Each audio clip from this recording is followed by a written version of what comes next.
Jangan lupa, ada anak PKI namanya Ripka Ciptaning, pernah dengar gak? Yang menulis buku Bangga Jadi Anak PKI. Dan dia itu adalah pengurus PDIP.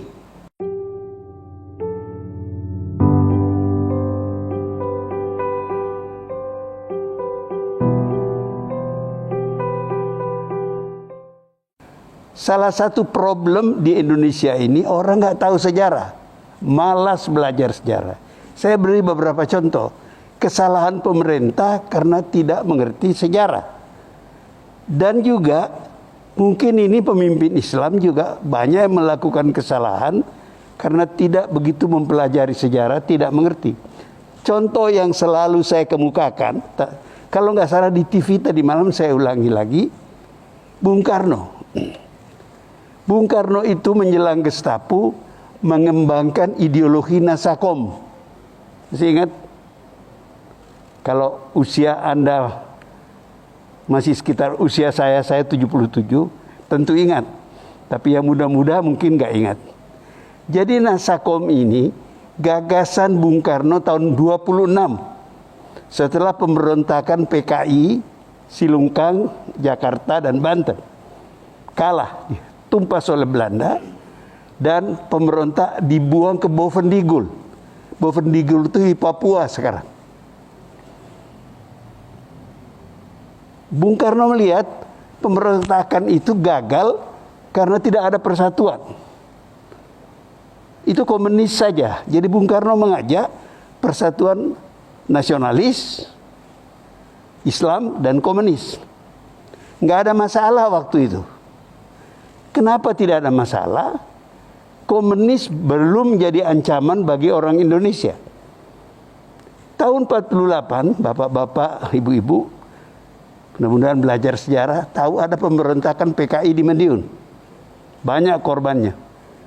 Korbannya itu banyak alim ulama, ya, perwira-perwira TNI, tokoh-tokoh birokrasi, dan sebagainya. Sejak itu, cara orang Indonesia yang bukan komunis melihat Indonesia itu sebagai ancaman. Lalu terjadi apa yang sebagian besar kita ingat, Gestapo tahun 65. Sejumlah jenderal itu dibunuh oleh PKI. Keadaan itu memperburuk kemungkinan mengembangkan persatuan berdasarkan Nasakom. Akhirnya akan Bung Karno tersingkir dan Nasakom itu tidak dibicarakan lagi, habis sudah sejarahnya. Nah, ini adalah pengalaman yang terekam dengan baik di kalangan orang-orang yang pernah menjadi korban PKI. Siapa itu? Orang-orang Islam yang banyak disembelih oleh PKI dan tentara. Makanya kalau Anda lihat sekarang, penentangan terhadap rencana undang-undang HIP itu adalah orang-orang Islam dan tentara, pensiunan tentara terutama. Karena yang tentara nggak boleh berpolitik lagi, gitu.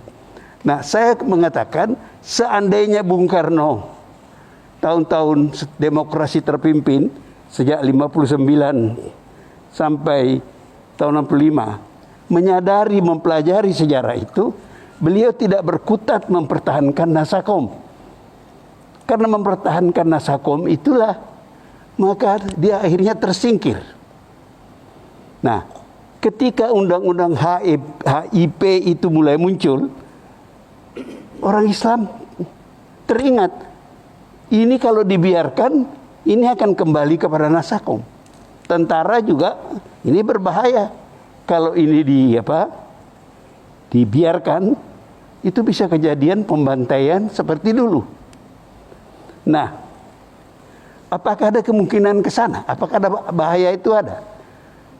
Saya adalah orang sejak beberapa tahun terakhir berapi-api bicara, baik di kuliah-kuliah saya, ceramah-ceramah saya, dan di televisi. Apa yang saya katakan? Komunis itu sudah bangkrut. Uni Soviet bubar. Cina jadi kapitalis, Vietnam jadi kapitalis.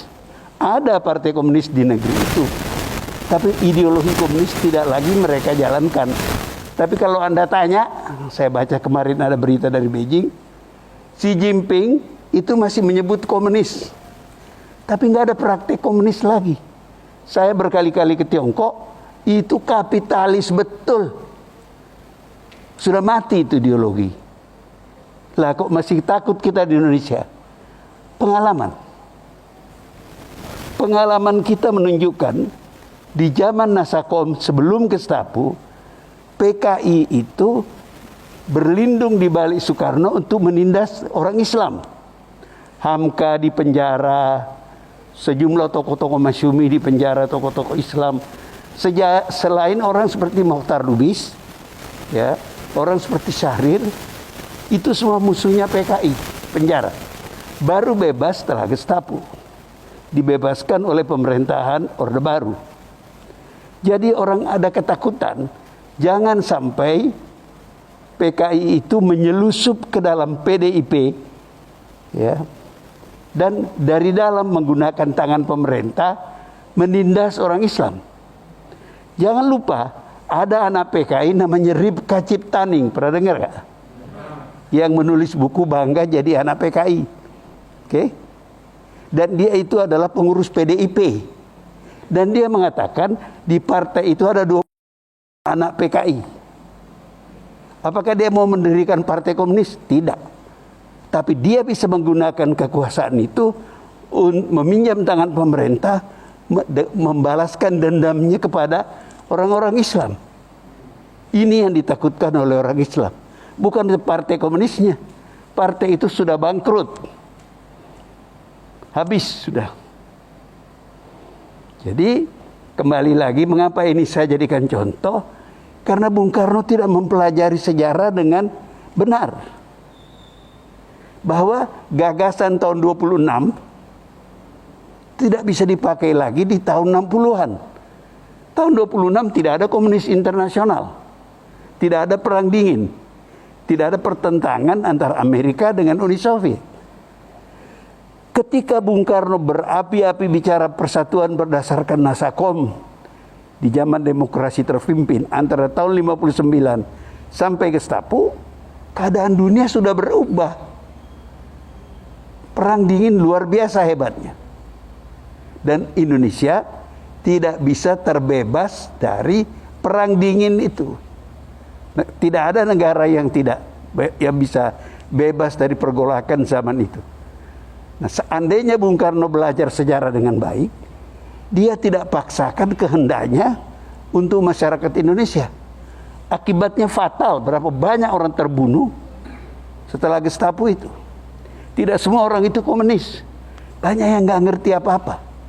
Saya termasuk wartawan pertama yang datang ke Pulau Buru tahun 68 saya kira. Gelombang pertama orang-orang tahanan itu dilepas. Saya interview beberapa orang. Yang saya ingat ada seorang pakai kopiah haji di tengah-tengah lapangan gitu. Saya datangi, Bapak Haji ya? Ya Pak. Loh Bapak kok PKI? Dia bilang, katanya Pak PKI itu Partai Kaji Indonesia. Coba lihat lihainya komunis itu. Kaji. Jadi ini Bapak ini nggak ngerti apa-apa. Dipropagandai, mungkin dapat fasilitas, dan PKI kan jago dalam soal-soal seperti itu. Dia bagi-bagi tanah para ulama, para pesantren begitu, kepada orang-orang tidak mengatakan ini orang-orang Islam ini kapitalis memeras rakyat. Kamu ambil tanahnya. Nah, ini kemudian menjadi bahan konflik sehingga setelah Gestapo banyak pembantaian terhadap orang-orang PKI karena dia dulu merampas tanah-tanah wakaf, tanah-tanah para haji yang dianggap sebagai pemeras dan sebagainya. Nah, dari pengalaman sejarah itu tadi saya melanjutkan uraian Anda mengenai pentingnya sejarah itu. Dari pengalaman itu kita lihat kalau tidak hati-hati membaca sejarah, Anda akan berbuat salah. Contoh yang baik. Di tahun-tahun 20-an, 30-an. Itu Belanda berkampanye, itu otak pemikirannya Profesor Snoeck-Horgeroonya berkampanye membuat orang-orang Islam itu sekuler. Mereka difasilitasi dan dikirim ke Belanda dan sebagainya. Orang Islam kan tidak punya apa-apa. Lalu berkembanglah gagasan uzlah. Uzlah itu artinya, bahasa Inggrisnya stay away from, jauhi sekolah-sekolah Belanda, sekolah-sekolah kafir, begitu ya. Nah, setelah kita merdeka, kesalahan itu dikoreksi karena disadari itu berbahaya bagi umat Islam. Yang mengoreksi itu adalah Haji Wahid Hasyim, bapaknya Gus Dur. Itu kabinet RIS tahun 49-50. Saya ingat karena saya adalah generasi itu. Saya masuk sekolah dasar itu tahun 49. Dan waktu itu dikampanyekan orang Islam nggak apa-apa masuk sekolah pemerintah. Ini pemerintah kita, Republik Indonesia.